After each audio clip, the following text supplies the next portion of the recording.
Math 7, Lesson 5.16, two-step equations with fractions. Like the other equations we've been working on, we want to first identify our variable. And secondly, we want to isolate the variable by using the inverse operation.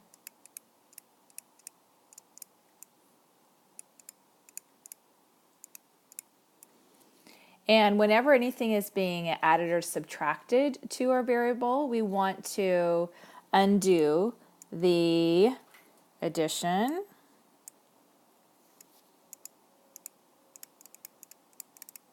or the subtraction. And we actually want to do this first before we do any of the multiplying and dividing.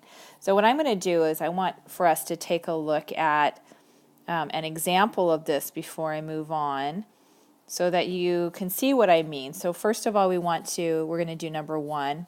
We want to identify our variable, which is our s. And we see that it's attached to the 3/4 by multiplication.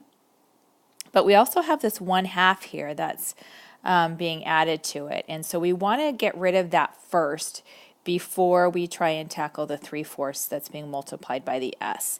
So we want to undo the addition or subtraction. By undo, I mean to do the inverse operation. So I want to subtract 1/2 from both sides. And then that gets rid of it on the side where it's attached to the s.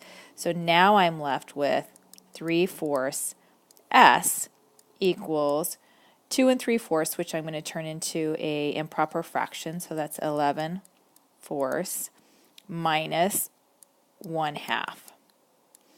So that's what I mean by undoing the addition or subtraction first.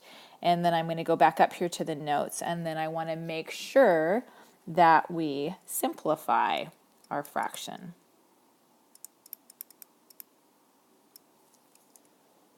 And then again, pay attention to the positive and negative signs. And then change any mixed number into improper fraction, which is what we just did before we're combining. So back to our number 1 down here.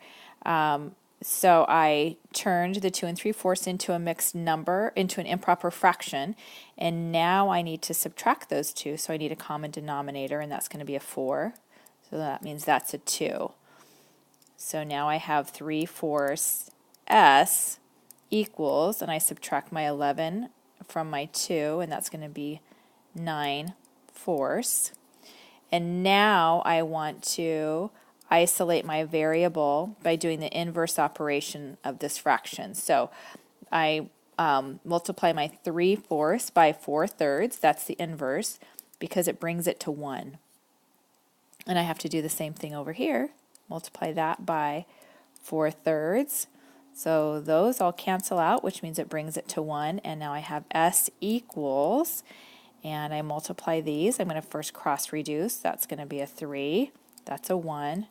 4 goes into itself once, goes into itself once, and so when I multiply that straight across, I just get a 3.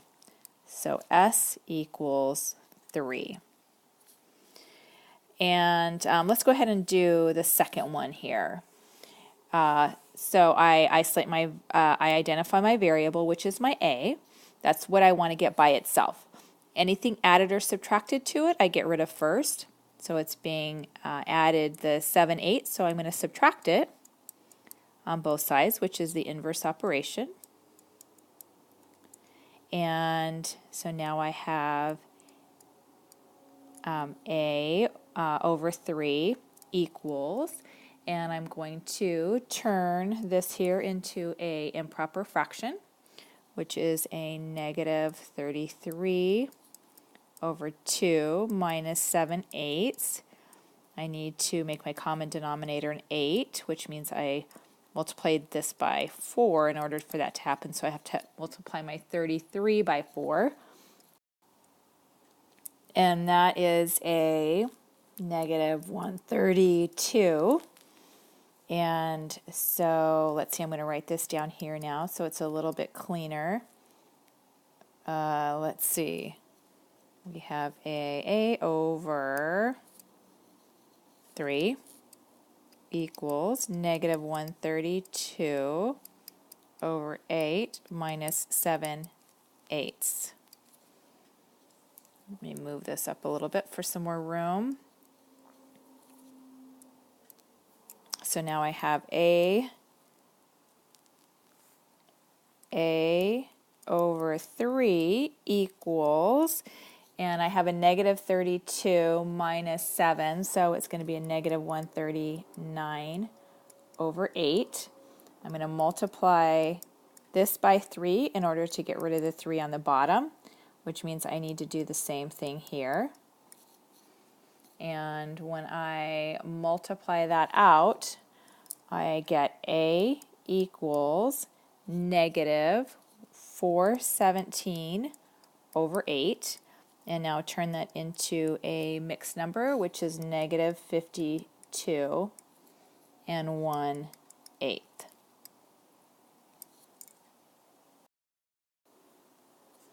Let's do some more examples so you get some more practice with this. So again, these are two-step equations, which means you have to do 2 different steps, 2 different operations in order to solve.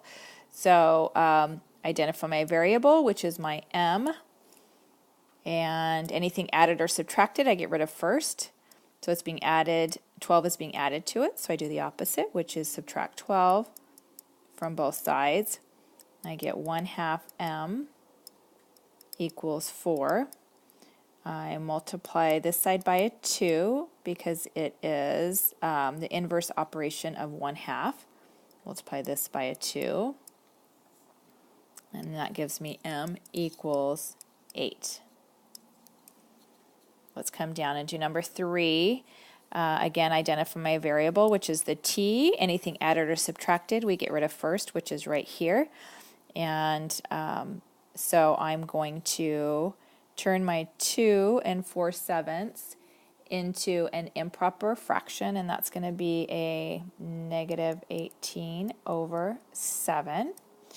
And I'm going to add that to both sides.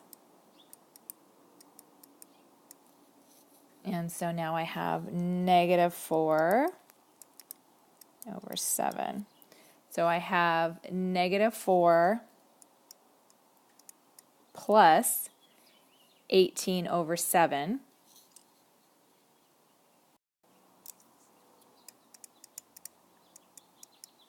equals negative 3/10 times t. In order to add my negative 4 and my 18/7, I have to remember negative 4, remember that's a negative, and your 18/7 is a positive. So you have to go 18/7 in the positive direction when you're at negative 4. So I'm going to turn negative 4 into a fraction, and that's going to be negative 28 over 7 plus 18 over 7. And that is going to give me, let me move this up a little bit, that is going to give me a negative 10 over 7. And that equals negative 3/10 t. Okay, I'm going to bring this over here so I can clean it up a little bit. And so we have negative 10 over 7 equals negative 3/10 t. So I want to get rid of this negative 3/10, so I'm going to multiply both sides by negative, this one by negative 10/3, because I want to multiply it by its reciprocal. So that means I'm going to multiply this other side, let's get rid of this other side by a negative 10 over 3. So negative 10 times negative 10 is 100. 3 times 7 is 21 equals t. That is the answer. And then if we want to turn this into a mixed number, which we should, it would be 4/16 over 21.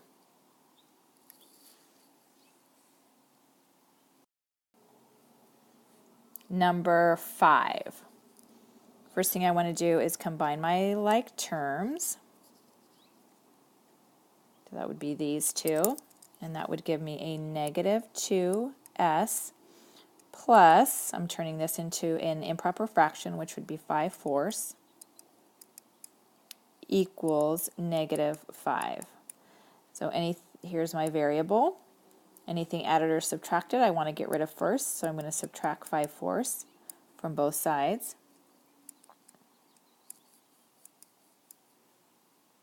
So that would give me over here a negative 2s equals negative